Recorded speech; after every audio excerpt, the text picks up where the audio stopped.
Lo que quiero compartirles hoy es sobre amar a Dios por sobre todo y amar también lo que Dios ama. Creo que tener a Dios como el bien supremo de la vida debe ser la razón por la cual vivimos y la meta que buscamos. Es la motivación más importante para vivir, alcanzar a que el Señor sea lo primero en nuestras vidas. No solo intelectualmente, todos podemos reconocer que necesitamos a Dios como primero, pero nuestras decisiones de cada día demuestran en qué lugar ocupa Dios en nuestra mentalidad, en nuestro ser. Si yo tengo que elegir entre el Super Bowl y estar presente un tiempo con el Señor, ¿qué me atrae más? Usted mira, pero qué comparación. Pero es la raíz de lo que hay adentro. Porque lo que más uno valora es lo que más quiere hacer. Y eso demuestra, más allá de lo que decimos que valoramos, lo que realmente valoramos. Creo que un estilo de vida fundado en la fe del Señor y el carácter que desarrollamos como personas tienen que ser consecuencia de nuestra relación íntima con el Señor. Algunos separan su carácter de su relación con Cristo, como si fueran dos cosas separadas. Pero nuestro carácter, lo que somos y hacemos, refleja qué tanto hemos encarnado la vida de Cristo. Que una vez se acercaron unos religiosos a Jesús y le preguntaron: Maestro, ¿cuál es el primer mandamiento? Y Mateo 12:38 lo registra de esta manera, la respuesta de Jesús. Dice: ama al Señor, Dios, con todo tu corazón, con toda tu alma, con toda tu mente y con todas tus fuerzas. Y ahí contestó la pregunta. Pero, se ve que el Señor quería algo más. Él entendía que esto no era una ley a cumplir. Lo que Jesús entendía y quiso transmitir durante todo su ministerio es que esta es la forma de relacionarnos con Dios. El Señor muestra cómo amar, cuál es su modelo de amor para que podamos relacionarnos con Él de la misma manera que Él se relaciona con nosotros. El Señor ha dado todo lo que tenía para tener una relación sin freno con nosotros, sin limitación. Y este mandamiento no es una ley, es la manera de amar que Dios espera de nosotros para con Él. El Señor pide esa dimensión de amor con Él sencillamente porque anhela ser correspondido de la misma manera que Él nos ama a nosotros. No instituyó una regla, instituyó cómo debemos amarnos. Es interesante, yo me acuerdo siempre, creo que alguna vez lo he contado, que cuando era joven y pentecostal, prediqué una vez en la iglesia donde estaba sobre amar a Dios sobre todas las cosas. Y me acuerdo como hoy, que cuando bajé de la plataforma, dije: soy un mentiroso. Me sentí como que estaba mintiendo porque yo no tenía conciencia de amar a Dios como lo había acabado de predicar.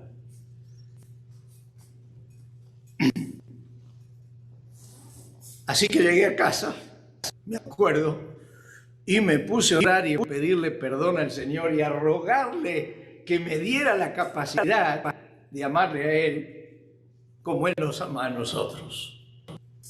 Y me acuerdo como hoy que Dios tuvo la caridad, la bondad, la gracia de hacerme sentir su presencia de tal manera que después tuve que pedirle ahí mientras oraba, decía: pará, basta, porque voy a reventar. Era como que me inundó de tal manera que ya no podía aguantarlo, era como que me iba a explotar el pecho, ¿no? Y era yo entiendo una manera en que Dios me decía, mi amor supera toda capacidad. Pero ese es el tipo de amor que Él desea que tengamos nosotros con Él. Por eso dio este mandamiento. Y en la Escritura lo dejó bien claro. Ahora, simplemente para acotar, ¿cómo deseamos nosotros que nos amen las personas a quienes amamos? ¿Cómo deseamos que nos amen la esposa? ¿Cómo deseamos que nos amen nuestros hijos? ¿Cómo deseamos que nos amen los otros familiares, los amigos? Con la misma devoción e intensidad que nosotros los amamos a ellos. Todos deseamos que nuestra relación de amor sea de ambos lados, completa, total, sin límites. Y creo que es interesante resaltar que Dios no busca personas que le dediquen su tiempo libre, algún rato de ocio o alguna definición de que el domingo hay que estar en la iglesia. Lo que Dios busca es personas que lo amen de tiempo completo, que toda su vida esté relacionada por la manera en que se aman con el Señor. Es interesante que Dios dejó clarito en la Escritura cómo Él nos ama a nosotros. En Jeremías 31 dice, te he amado con amor eterno, por eso te sigo tratando con bondad. Yo veo en eso como diciendo, no te lo mereces, pero igual te amo. Por eso te sigo tratando con bondad. El texto que todos conocemos de Juan 3:16, Dios amó tanto al mundo que dio a su Hijo único para que todo aquel que cree en Él no muera, sino que tenga vida eterna. Y el versículo que pocos citan es el que sigue, que es importante repetirlo. Dice, porque Dios no envió a su Hijo al mundo para condenar al mundo, sino para salvarlo por medio de Él. Dios deja demostrado cuál es su amor para con nosotros. Romanos 8:32 dice, Dios no nos negó ni a su propio Hijo, sino que lo entregó a la muerte por todos nosotros. Me puse a pensar, yo daría un hijo mío para reemplazar a otro que está por morirse, al de un amigo que está por morirse, y para que no se muera el hijo del amigo, pongo el mío para, qué sé yo, le doy un órgano. ¿Lo haría? Difícil. Y si me piden un nieto, menos.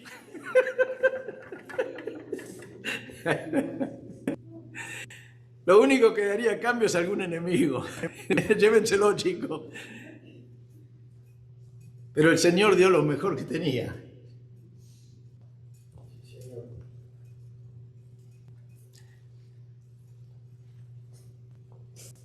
Vació el cielo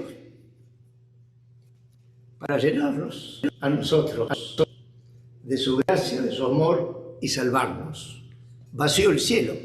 No dejó nada mejor, no dejó nada ni algo que le quedase a Él. Nos dio lo mejor, a Cristo.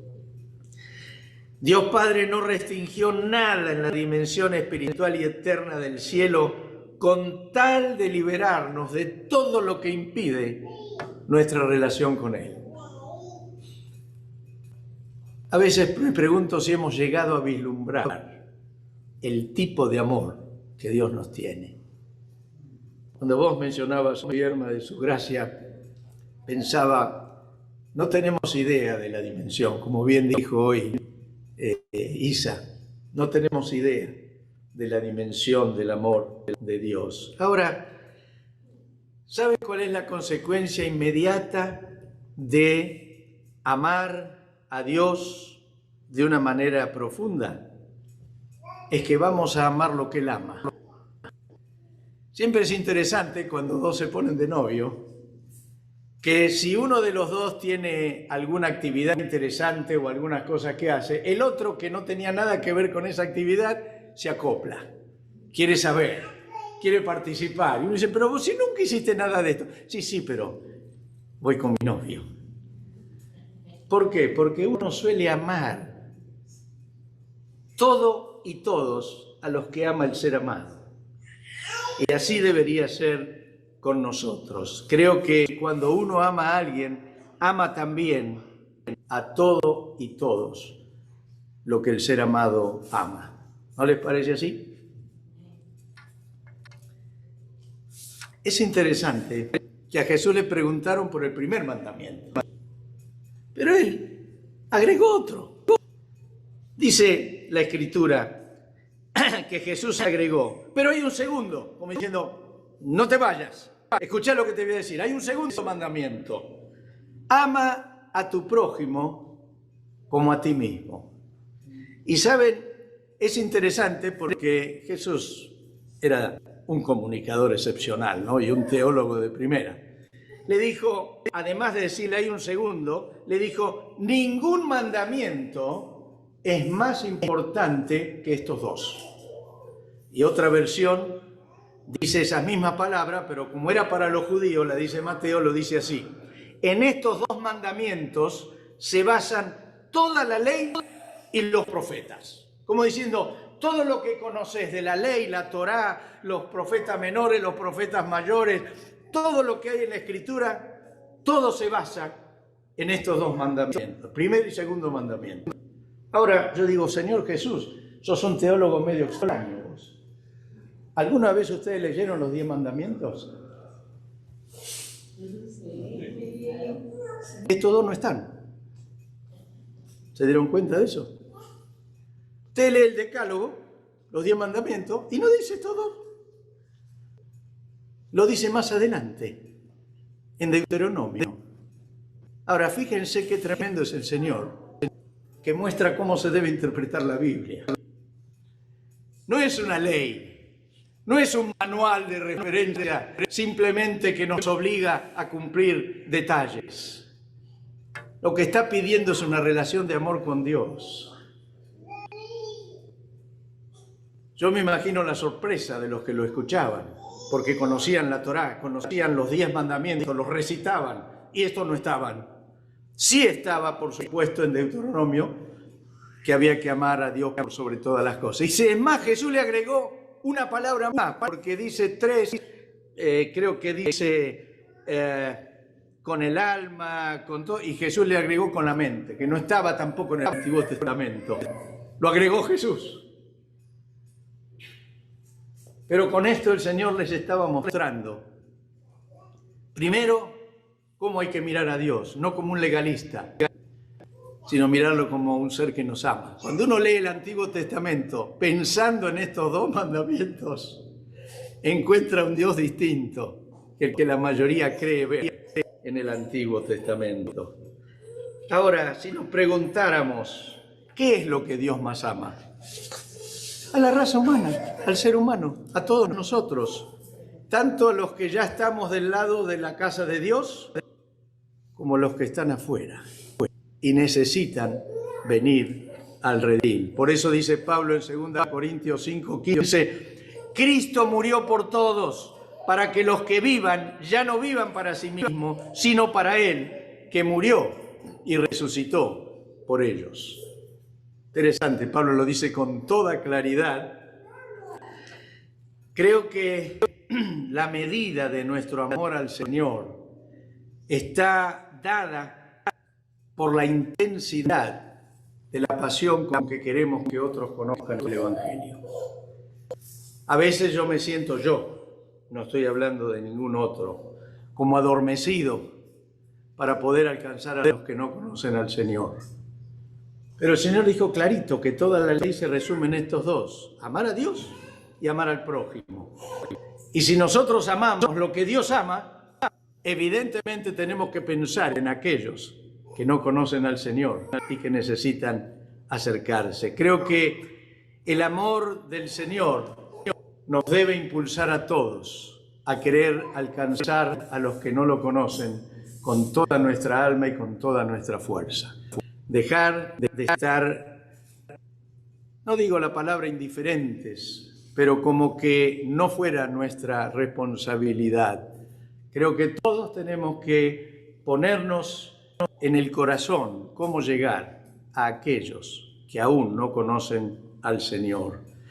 Creo que una convicción de ese tipo y entender estos dos mandamientos traen sentido de misión a la vida. Poca gente vive con sentido de misión. ¿Qué llamo yo sentido de misión? La mayoría vive porque tiene que desarrollar la vida, crecer, estudiar, ser un profesional, que todo eso está muy bien y es necesario. Pero tenemos que tener en la vida sentido de misión. ¿Para qué vivo? ¿Para qué existo? ¿Qué es lo que el Señor espera de mí? Y yo creo que lo que Dios espera de todos nosotros, más allá de todo nuestro progreso en todas las áreas de la vida, es que podamos comunicar la gracia de Dios para que nadie quede fuera de ella. Y tenemos que tomar conciencia de esto. Creo que Jesús es el ejemplo más calificado de la doble dimensión. La primera es amar a Dios por sobre todas las cosas, la segunda es amar al prójimo como a uno mismo. Son dos dimensiones que el Señor plantea que debemos tener. Y Él es un ejemplo perfecto. Fíjense, en Getsemaní, cuando Él estaba a punto de ser llevado preso y crucificado, vemos que mostró que la voluntad de Dios tenía prioridad en su vida por encima de su propio sufrimiento. Dice la Escritura, Mateo 26, 38 y 39, dice, es tal la angustia que me invade que me siento morir. ¿Usted se imagina a Jesús con esta angustia? Le abrió el corazón. Este es el momento en que Jesús abre su corazón a sus discípulos. Me siento morir. De tal modo que después cuando oró, dice que transpiraba gotas de sangre, de la tensión de lo que él estaba sufriendo. Dice, yendo un poco más allá, se postró sobre su rostro y oró. Padre mío, si es posible, no me hagas beber este trago amargo, pero no sea lo que yo quiero, sino lo que quieres tú. Ahí se muestra el amor a Dios por todas las cosas. No hubo sufrimiento tan grande de Jesús como ese. La cruz fue menos sufrimiento que Getsemaní, porque en Getsemaní asumió el pecado de toda la humanidad. Los de Hitler, los de Lenin, los de Stalin, los de todos los dictadores, los de todos los asesinos, los de todos los psicópatas, en fin, todo lo que hubo desde Adán y Eva hasta el día que Él regrese. Todo eso lo asumió como propio por amor para salvarnos. Y le dijo al Padre y a los discípulos, estoy angustiado hasta la muerte, pero Señor, no sea mi voluntad, sino la tuya. También en la crucifixión mostró cuánto ama al prójimo. Ya estaba en agonía, con sus fuerzas al límite, y Lucas 23, 34 dice que Jesús decía, Padre, perdónalos, porque no saben lo que hacen. Todas las otras traducciones dicen, Jesús dijo, como si lo hubiera dicho una sola vez. Pero Lucas dice, Jesús decía. Y yo creo que Lucas interpretó mejor, o el traductor de este texto lo interpretó mejor. Yo estoy seguro que Jesús no dijo una sola vez, Padre, perdónalos porque no saben lo que hacen. No sé si lo habrían entendido o sentido todos los que estaban ahí para después dejarlo registrado. Seguro Jesús dijo muchas veces.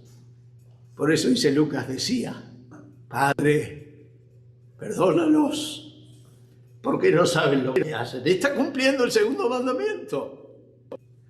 No porque cumplía la ley, no porque cumplía un requisito del manual, sino por amor. Lo que nos tiene que mover a todos nosotros para cumplir el primero y el segundo mandamiento. Pablo fue otro buen ejemplo de las dos dimensiones de este amor. A Dios por sobre todas las cosas y al prójimo. Miren, Filipenses 3, 7 al 10. Dice, él escribe su profunda necesidad de conocer a Jesús como el bien supremo. Y dice, todo aquello que para mí era ganancia, ahora lo considero pérdida por causa de Cristo.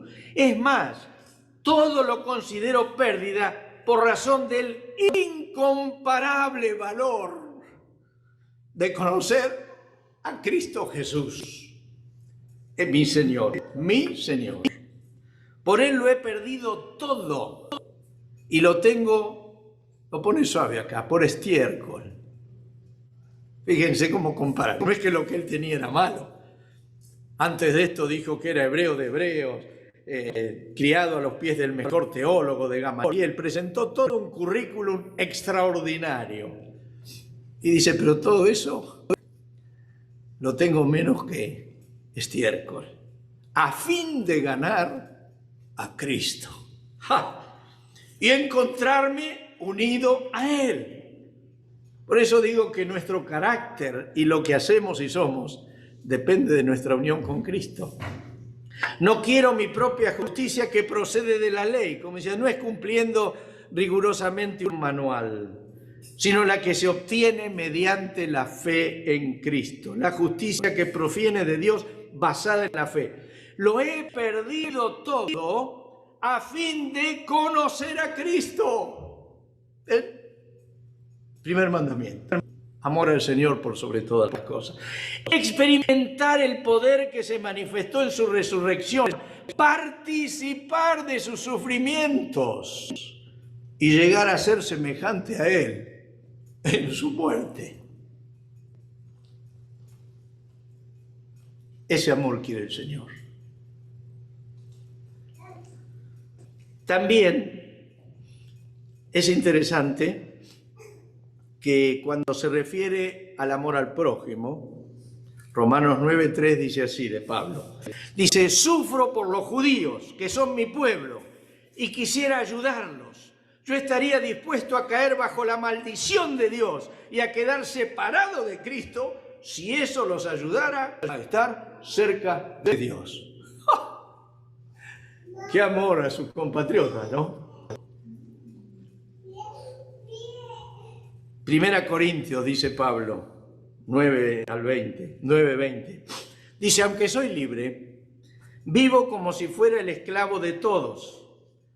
Así ayudo al mayor número posible de personas a creer en Cristo. Cuando estoy con los judíos, vivo como judío, para ayudarlos a creer en Cristo. Por eso cumplo la ley de Moisés. Aunque en realidad no estoy obligado a hacerlo. Y cuando estoy con los que no obedecen la ley de Moisés, vivo como uno de ellos para ayudarlos a creer en Cristo. Esto no significa que yo no obedezca la ley de Dios. Al contrario, la obedezco, pues sigo la ley de Cristo. ¿Ven? No está siguiendo un manual que le exige determinadas cosas. Está teniendo un amor que tiene una dimensión, que lo que hace no lo hace por obligación, sino lo hace porque ama lo que Dios ama al prójimo. Cuando estoy con los que apenas empiezan a ser cristianos, me comporto como uno de ellos para poder ayudarlos. Me imagino a Pablo diciendo las dificultades que tenía, porque los recién convertidos por ahí le dicen, yo esto me cuesta vencer esto, y Pablo dice, ¿sabés que a mí también? Es decir, dice, me he hecho igual a todos, para que algunos se salven. Y todo esto lo hago porque amo la buena noticia y porque quiero participar de sus buenos resultados. La doble dimensión del amor. Hacia el Señor como nuestro principal todo y hacia los demás para que conozcan al Señor. Amar lo que Dios ama. Y Dios ama al ser humano, ama a la humanidad, ama a nuestros amigos. Ama a nuestros amigos, ama a nuestra familia, ama a nuestro cónyuge, ama a todos aquellos que están lejos, ama a los que están cerca. Y es nuestra tarea desparramar esa gracia de Dios para alcanzarlos. Termino con algunas conclusiones. Tengo dos cosas que decir para terminar. Una confesión propia y una exhortación como congregación. ¿La confesión cuál es? Para serles honestos, yo me siento como trabado para vivir a fondo estas dos dimensiones. Cuando digo me siento trabado, es como que hay algo que no se abrió para poder llegar a otros, alcanzar a otros. Hay algo que falta poner en marcha para que otros conozcan al Señor. Por lo menos yo me siento de esa forma. Comprendo las dos dimensiones, oro en ese sentido. Junto con mi esposa ayunamos y oramos para que, no sé cómo decirlo, esa barrera, eso que habría que romper, finalmente se rompa por la gracia de Dios. No es algo que podemos provocar, es algo que podemos pedir y esperar que Dios haga. ¿Cuál es la exhortación que deseo transmitir? Es una palabra de fe y ánimo para toda nuestra congregación. Dios es mi sentir, nuestro sentir junto con mi esposa, nos ha elegido a todos, no estamos hablando de nosotros dos, para que lo amemos de corazón, con toda la fuerza de nuestro cuerpo, nuestra alma, nuestra mente, y todo esto de pura gracia. No estamos aquí como congregación por casualidad. Yo estoy convencido que Dios nos ha unido como comunidad. Pero eso trae una misión que cumplir como congregación. Algo que Dios nos pide a nosotros, pero que no podrá ocurrir hasta que la mayoría de nosotros tome conciencia de que el Señor sea la prioridad de nuestra vida y amemos todo lo que Él ama. Cuando digo hasta que no comprendamos que el Señor es la prioridad, lo digo en el sentido de que todos lo reconocemos en la mente, pero nuestros hechos prácticos no lo demuestran a veces. Por ejemplo, digo algo sencillo, no lo tomen como una ofensa. Mi señora me mira y dice, a ver qué me dice. Pero ayer me decía un pastor, dice, vos mira, cada vez que acá viene el pariente de alguien, en lugar de venir a la reunión y traerlo, o decirle que espere 2 horas hasta que vuelva, dice, se quedan con él y te mandan una notita y dice, hoy no voy porque llevó mi primo. Y uno dice, ¿cuál es la prioridad? ¿Cuál es la prioridad? Usted me va a familia, sí, pero como eso podría citar infinidad de hechos que dicen dónde está nuestra prioridad. Por eso menciono que la única manera de que Dios pueda romper esa, no sé cómo decir, esa nube que necesitamos para que esto avance mucho más y haga trascender el reino de Dios. No estoy hablando de la prioridad por venir a la reunión únicamente, estoy hablando de toda prioridad en la vida, donde el Señor tiene que estar primero. Como Jesús en Getsemaní, Señor, si puedes, pasa de mí esta copa, pero no sea mi voluntad, sino la tuya. Y la pregunta que todos deberíamos hacernos es, ¿cuáles son mis verdaderas prioridades? ¿A qué le doy mayor importancia? ¿Y qué responsabilidades inmediatas tenemos asignadas por el Señor como congregación? Esto es lo que medité y que quería transmitirles. Una de ellas, que creo que lo hacemos bastante bien, es cuidarnos, ayudarnos y edificarnos unos a los otros.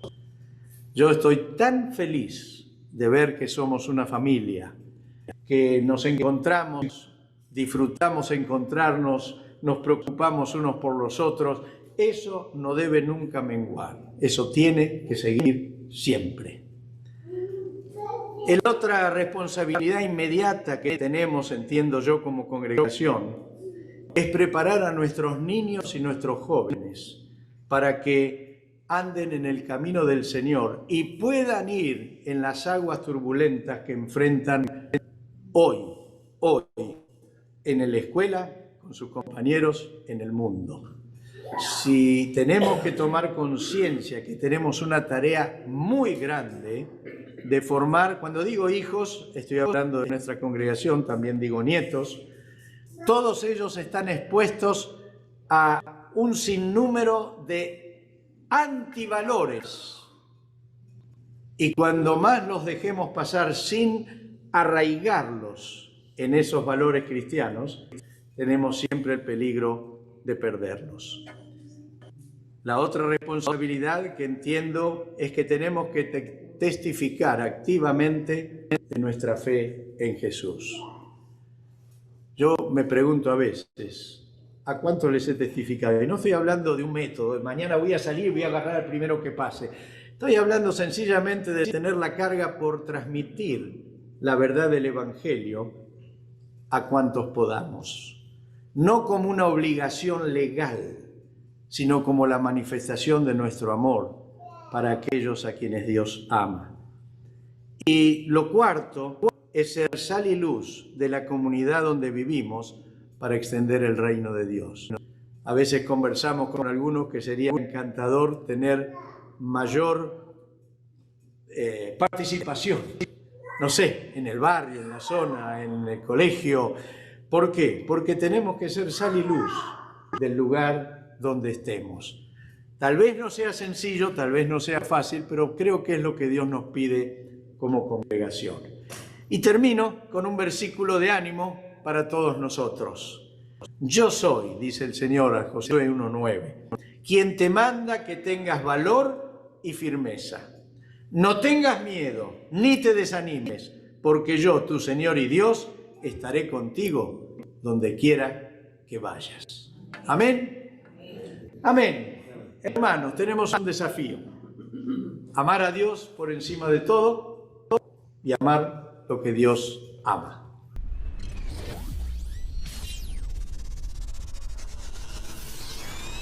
Te despedimos hasta la próxima. Un abrazo de tu familia, de la comunidad cristiana global. Somos familias, no importa el lugar del mundo donde te encuentres.